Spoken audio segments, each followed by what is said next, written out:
በከተማው ውስጥ በጀልባ ላይ ተሳፍሮ ለመንሸራሸር፣ በረቀቀ የመስታወት ድልድይ ላይ ለመራመድ አሊያም አስደማሚ የውሃ ፏፏቴ ትርኢት ሲነሳ ለበርካቶቻችን ቀድሞ ወደ አእምሯችን የምትመጣው ከተማ ዱባይ ናት። አሁን ላይ ግን ይህን ለማየት ዱባይ መሄድም ከሀገር መውጣትም አያስፈልግም። አዲስ አበባ ገጽታዋን ቀይራለች። እንዲህም ይቻላል እንዴ ያስባሉ ከሄሊኮፕተር ማረፊያ እስከ ጀልባ ሽርሽር፣ ከኮንሶ ባህላዊ እርከን እስከ ዘመናዊ የፓርክ ቴክኖሎጂ የተካተተበት የአዲስ አበባ የወንዝ ዳርቻ ፕሮጀክት ተአምር ነው የሚለው ብቻ አይገልጸውም። በፒኮክ ፓርክ ውስጥ ከተገነቡት ሰው ሰራሽ ሐይቆችና የዱር እንስሳት መኖሪያዎች በመሃል አዲስ አበባ ስላለው የፈረስ ግልቢያና የጎልፍ ሜዳ፣ ከአስደማሚው የውሃ ላይ ሙዚቃዊ ትርኢት 600 የኮንሶ ገበሬዎች አዲስ አበባ ድረስ መጥተው እስከሰሩት ድንቅ ጥበብ፣ የአሜሪካና የኮሪያ ባለሙያዎች የፈተናቸውና የኢትዮጵያ ልጆች በአጭር ጊዜ ስላጠናቀቁት አስደማሚ ተግባር፣ ከ4 ኪሎ እስከ ቦሌ ከፒያሳ እስከ እንጦጦ የተዘረጋ አስደማሚው የአዲስ አበባ የደም ስር።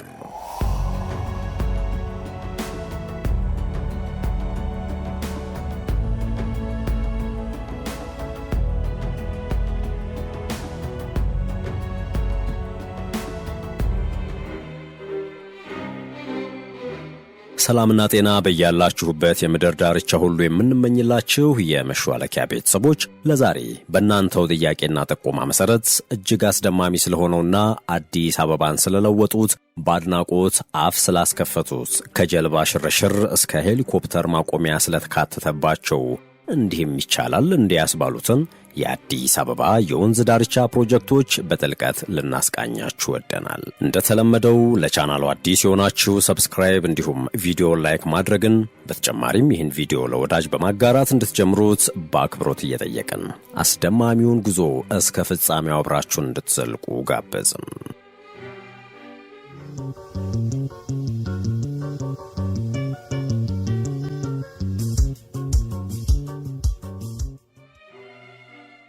አዲስ አበባ የታሪክ ሀብታም፣ የነጻነት ተምሳሌትና የአፍሪካ ህብረት መቀመጫ የሆነች የአፍሪካ መዲና ናት።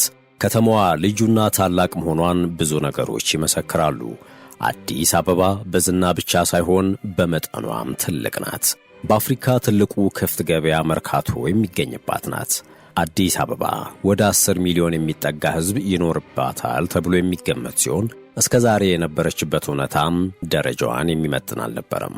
በየመንደሩ የነበሩ ያረጁና ያጋደሉ አሊያም የቆሸሹ ግንባታዎችንና መኖሪያዎችን ከእንግዳ ዓይን ለመከለል በሚል በተርታ የተለበጡ ቆርቆሮ አጥሮች ይስተዋሉ ነበረ። አለፍ አለፍ ብለው የሚገኙ ባዶ ቦታዎች ደግሞ ተመልካች ያጡ ሞልተው የተዝረከረኩ የቆሻሻ ማጠራቀሚያዎች የሚስተዋሉባት ነበረች። የተሻለ መንገድ አላቸው በሚባሉት እንደ ቦሌ፣ ፒያሳና 4 ኪሎ እንኳ ሳይቀር ሰውና መኪና እየተጋፉ የሚጓዙባቸው የተጨናነቁ፣ በተለይም በክረምት ወራት እግረኞች ተሳቀው የሚጓዙባቸውና ሕፃናት የሚዝናኑበት ቀርቶ የእግር ጉዞ እንዲያደርጉ ወደ ከተማ ማምጣት የማይታሰብበት ከተማ የነበረች መሆኗ የቅርብ ጊዜ ትዝታችን ነው።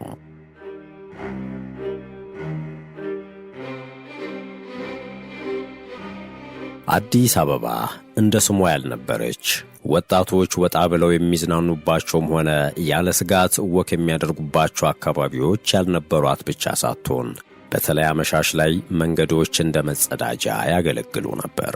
በየአካባቢው ያሉ ጨለማዎችና ሸለቆችም ለወንጀል ተግባር ምቹ የነበሩባት አዲስ አበባ ካላት ስፋትና የሕዝብ ብዛት አንጻር ቀደም ሲል የነበሩት መሪዎቿ ለውጥ ማምጣት አለመቻላቸው ውብ የሆነው ስሟ በሚያጸይፍ ቆሻሻዎችና በቆሸሹ ወንዞቿ አጉድፎት እንደነበረ የማይካድ መራር እውነታ ነው። ከጥቂት ዓመታት በፊት ጠቅላይ ሚኒስትር አብይ አህመድና ከንቲባ አዳነች አቤቤ አዲስ አበባን እንደ ስሟ አዲስ አበባ እናድርጋታለን ብለው ሲነሱና ስለ ፓርኮች፣ ስለ ኮሪደር ልማትና ስለ ወንዝ ዳር ፕሮጀክቶች ሲናገሩ ሰዎቹ በእርግጥ በሀገራዊ ቋንቋ ነው የሚያወሩት ብለን ተጠራጥረንም ነበር። ነገሮች ወደ ተግባር መግባት ሲጀምሩም በየትኛው በጀት ሊያልቅ ነው ይህ ሁሉ ፕሮጀክት በማለት ብዙ ድስት የጣደችውን ወይዘሮ እየጠቀሱ ያሽሟጥጡም አልጠፉም። አይነጋ የለ እንደሚባለው ከተማዋ ጸዳሏ ቀስ በቀስ እየደመቀ የማለዳ ጀንበር መስላ ስትወጣ ሁሉም በአግራሞት ለመመልከት በቅቷል። የዓለም በተለይም የአፍሪካ መሪዎች እንደ ተምሳሌት እያነሷት የምትገኘው አዲስ አበባን እውን ይህች የድሮ አዲስ አበባ ናት የምታሰኝ ውብ ማራኪና አስደማሚ ከተማ ሆናለች። Addis Ababa, or New Flower. The city today is modernizing fast. Its skyline, road systems and metro, testament to a vast urban makeover. ተደብቆ የነበረው የአዲስ አበባ ውበት አይነተ ብዙ ቢሆንም በተለይ ጠቅላላ ውበቷን የተሟላ ያደረጉት እያሉ ችላ ተብለው የነበሩት ወንዞቿና ምንጮቿ ናቸው። አሁን ላይ ወንዞቿና ምንጮቿ ጽዱ፣ ውብና የሐሴት ምንጭ ሆነው ያንሰራሩት በዚህ የወንዝ ዳር ፕሮጀክት እንደሆነ በርካቶች አሳምረው ይናገራሉ። ከነዚህ ጋር ተያይዘው የተሰሩ ከዚህ በፊት እንደ ቅንጦት የምናያቸው ፏፏቴዎች የቀኑን ውበት የምሽቱን ድባብ እያደመቁ በየአካባቢው ለተመለከተ እውነት ነው እንዴ ብሎ ቢጠይቅ አይገርምም። የአዲስ አበባ የወንዝ ዳር ፕሮጀክት በጠቅላይ ሚኒስትር አብይ አህመድ ሐሳብ አፍላቂነት ወንዞቻችንን እናጽዳ፣ ሸገርን እናስውብ በሚል ኢኒሼቲቭ በ2012 ወደ ሥራ የተገባበት ቢሆንም በወቅቱ ከነበረው የገንዘብ አቅምና የከተማ ወንዞች ልማት ልምድ ውስንነት አንጻር እንዲሁም በውጭ ድጋፍና በባለሙያ እገዛ 7 ኪሎ ሜትር ወንዝ ለማልማት የተሞከረ ቢሆንም እነዚህ የውጭ ሀገር ባለሙያዎች 2 ኪሎ ሜትር ለማልማት 5 ዓመት ሙሉ የፈጀባቸው መሆኑ ታይቷል። ከዚህ ባሻገር በሀገር ልጆች ዕውቀትና አቅም እየተሰሩ ከነበሩት የእንጦጦ የወዳጅነትና የአንድነት ፓርክ ፍጥነት አንጻርም ፍጹም የማይገናኙ በመሆናቸው በቀጥታ በጠቅላይ ሚኒስትሩ ውሳኔ በውጭ ሀገር ባለሙያዎች የሚሰራው ሥራ እንዲቋረጥ ተደርጎ ሙሉ በሙሉ በሀገር ሀብትና በሀገር በቀል ዕውቀት የወንዝ ዳር ፕሮጀክቱን እውን ለማድረግ በ2017 ነበር ወደ ሥራ የተገባው።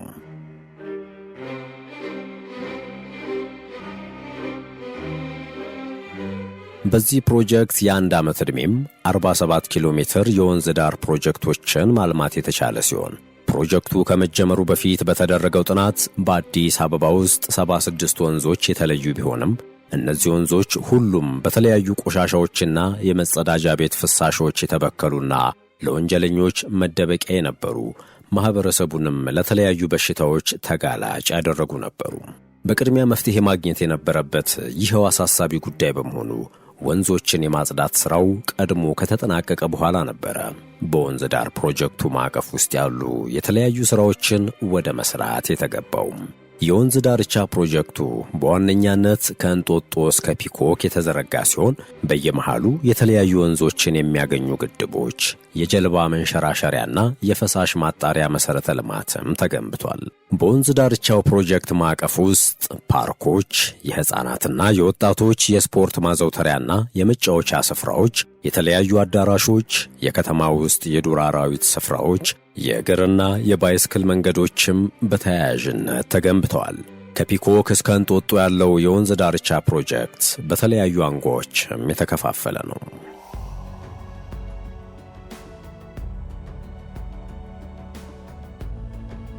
በወንዝ ዳርቻ ፕሮጀክት ትግበራ ውስጥ የተለያየ ርዝመት ያላቸው ወደ 7 የሚሆኑ ጅረቶችንና እነሱን ተከትሎ የተዘጋጁ ግሪን ኤሪያዎችን፣ ፓርኮችን፣ የባይስክልና የእግር መንገዶችን ጨምሮ በርካታ መሠረተ ልማቶች ተካተዋል።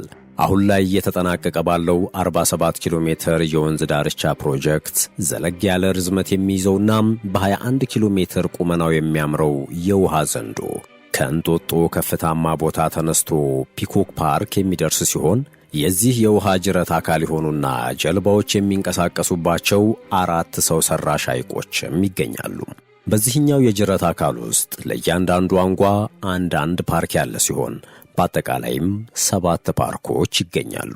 ከ7ቱ ፓርኮች 4ቱ ሙሉ በሙሉ አዲስ የተሰሩ የሀገር ሀብትና የሀገር ዕውቀትን እንዲሁም ጉልበትን ብቻ በመጠቀም የተሰሩ ሲሆኑ ቀድሞ እንደ ፓርክ ሲያገለግሉ ቆይተው በኋላ ላይ የቆሻሻ መጣያና የሕገ ወጥ ግንባታዎች ከቧቸው የነበሩት 3ቱ እንደ አዲስ ደረጃቸውን ጠብቀው ለዘመናዊ ሰው በሚመጡኑና በሚመቹ መልኩ የተዘጋጁ ናቸው። ከነዚህም ውስጥ በፒኮክ የተመለከትነው እጅግ የሚያስደምም ነገር ነው።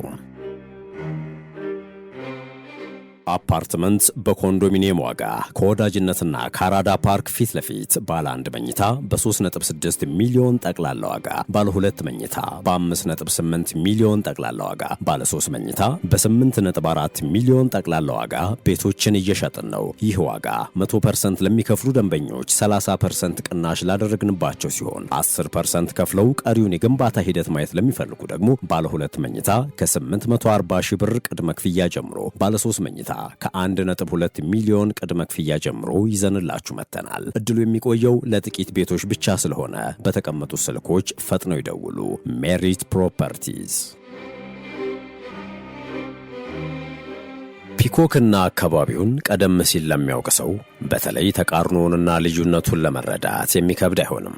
ባጭሩ በፒኮክ ፓርክ በቅለው በነበሩ የሚያማምሩ ዛፎች አማካኝነት ነዋሪው በቦታው መልካም አየር ለመተንፈስ ሲፈልግ ሄዶ አረፍ ይልበት የነበረ ከመሆኑ ውጪ እንደ ፓርክ ሌላ መገልገያ ወይም መዝናኛ አልነበረም።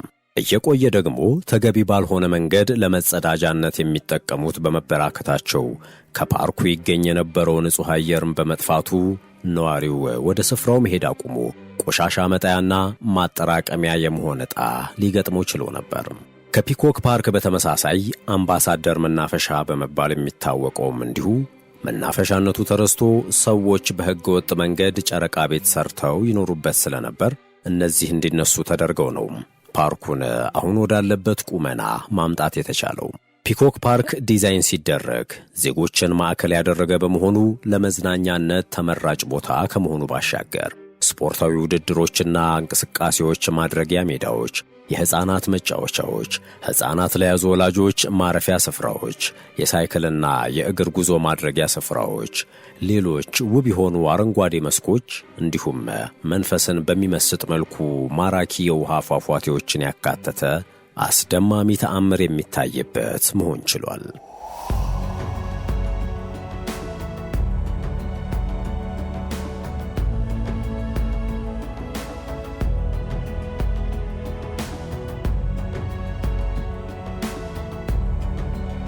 ፒኮክን ከሌላው ሁሉ ለየት የሚያደርገው ደግሞ እጅብ ባለው ሀገር በቀል ደን ውስጥ ያለው የዱር እንስሳት የሚገኙበት ሲሆን ከፒኮክ እስከ እንጦጦ የተዘረጋው መሠረተ ልማት ዲዛይኑ ከኒውዮርክ የከተማ ውስጥ ወንዝ የተቀዳና ዘመናዊ አሰራርን የተከተለ ነው።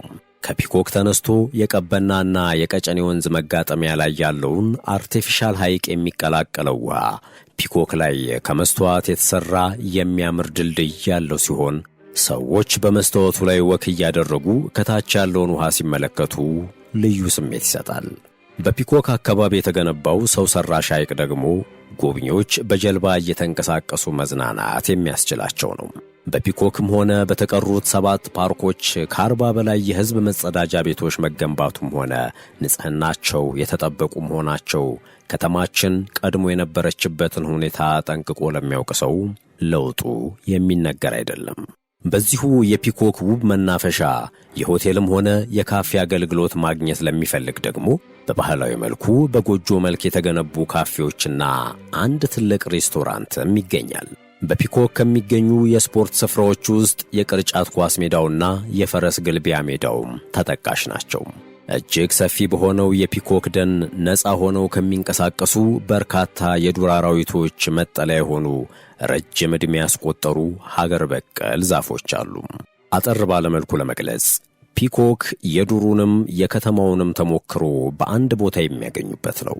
ከዚህ በተረፈ በቂ የሆነ የመኪና ፓርኪንግ ቦታ፣ የፉድ ኮርትና የሄሊኮፕተር ማረፊያም ይገኛል።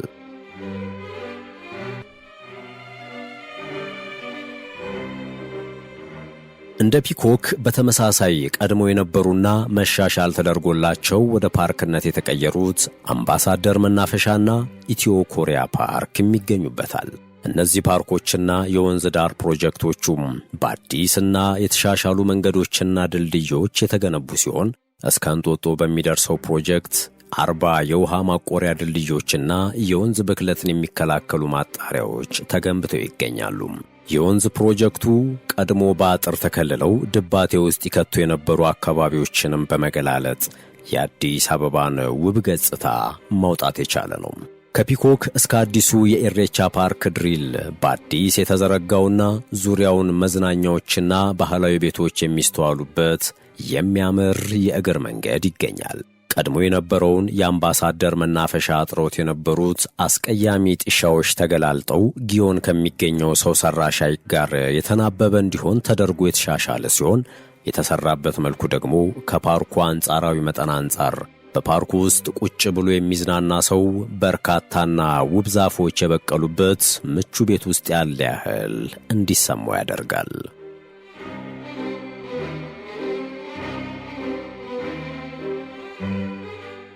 በጊዮን ያለው ሰው ሰራሽ ሐይቅ ላይ በተለይ በምሽት የሚስተዋለው የፋውንቴን ትርኢት የተለየና ጥልቅ ስሜት የሚሰጥ እንደ አፍሪካም ትልቁ የፋውንቴን ትርኢት ነው።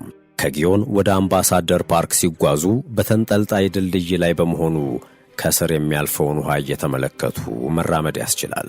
የወንዝ ዳርቻው ውስጥ የሕይወት ምንጭ የሆነውን ውሃ በሚገልጽና የኢትዮጵያን የሰው ዘር መገኛነት በሚዘክር መልኩ በሴት ሕፃን ልጅ ቅርጽ የተሠራም ትልቅና ውብ ሐውልት የተተከለ ሲሆን ከሐውልቱ ስር የሚወጣ ፋውንቴንና ከላይ የሚረጭ ውሃም አለ።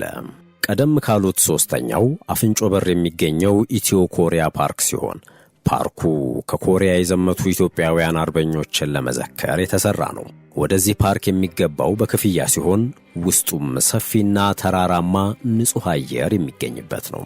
ለሕፃናትና ለወጣቶች ምቹ የሆኑ የመዝናኛ አገልግሎቶችም አሉበት። ኮሪያ ፓርክ የወንዝ ዳርቻው ልማት አካል እንዲሆን የሚያስችሉ ሥራዎች በፍጥነት እየተከናወኑ ሲሆን በተለይ የሕፃናትን አእምሮ ማጎልበት የሚችለውን ውስብስብ ድብብቆሽ መሳይ ጨዋታ የሚጫወቱበት ሜዝ ምቹ በሆነ ቦታ ላይ መሰራቱ ነው።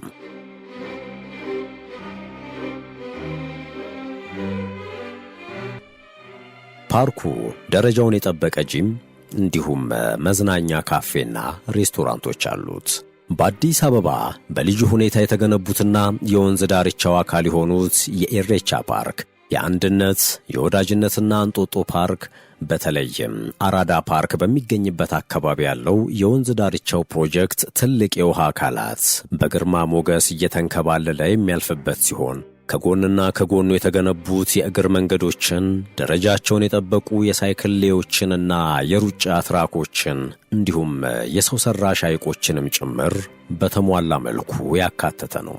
የወንዝ ዳርቻው ፕሮጀክት በተለይ በእሪ በከንቱ የዶሮ ማነቂያና ውቤ በረሃን የራሱ አካል አድርጎ ከነርሱ ጋር በተሰናሰለ መልኩ ከመሰራቱ በተጨማሪ በራስ መኮንን ድልድይ የሚገኘውን የራስ መኮንን ምንጭ ነፍስ እንዲዘራ የተደረገበትም ሁኔታ እጅግ ድንቅ ነው። በወንዝ ዳርቻው ጎንና ጎን ከመንገዶቹና ትራኮቹ በተጨማሪ ራስ መኮንንን ጨምሮ በርካታ የኢትዮጵያ ጀግኖችንና አበርክቶ ያላቸውን ታላላቅ ሰዎች ለማስታወስ የተተከሉ ሐውልቶችንና የአድዋ ጀግኖቻችን ይጋልቧቸው በነበሩ ፈረሶች ተምሳሌት የሆኑ የፈረስ ቅርጾችም ይገኛሉ።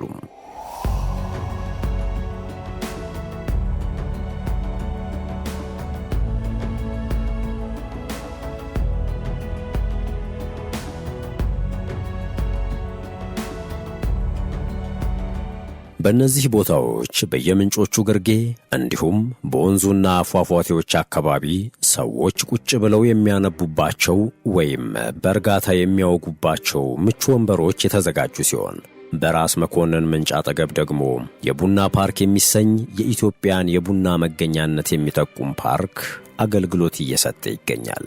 በአጠቃላይ የወንዝ ዳርቻው ፕሮጀክት አዲስ አበባን በውበት በጥራትና በማስዋብ ከፍተኛ አስተዋጽኦ ማድረግ ችሏል። የወንዝ ዳርቻ ፕሮጀክቱ አናት የሆነውና ሥራው አሃዱ ተብሎ የተጀመረበትን እንጦጦን ስናይ ውሃ የሚያደርቀውን ባህር ዛፍ ነቃቅሎ በሀገር በቀል ዛፍ ከመተካት አንስቶ የአካባቢውን ተዳፋትነት ያለውን አቀማመጥ ከአደገኛ ጎርፍ ለመጠበቅና የአፈር መሸርሸርን ለማስቀረት የተሠራው ሥራ የሚገርም ነው። እየጋለበ ከእንጦጦ ተራራ ይወርድ የነበረው ጎርፍን ለማስታገስም ሀገር በቀል የሆነ ዕውቀት ፍለጋ ወደ ኮንሶ ማቅናት ግድ ብሎ ነበር። ከኮንሶ የተመረጡ 600 ገበሬዎች ወደ አዲስ አበባ በመምጣት በከፍተኛ ብልሃት እርከን እንዲገነቡም ተደርጎ ነበረ። የውሃ ዳርቻ ፕሮጀክቱ ከተጀመረበት ከእንጦጦ ፒኮክ የተዘረጋው 21 ኪሎ ሜትር የውሃ ፕሮጀክት አሁን ላይ ተጠናቆ የዜጎችን መንፈስ እያደሰ ይገኛል። አዲስ አበባንም የሚገባት ከፍታ ላይ ጎልታ እንድትታይ አድርጓል።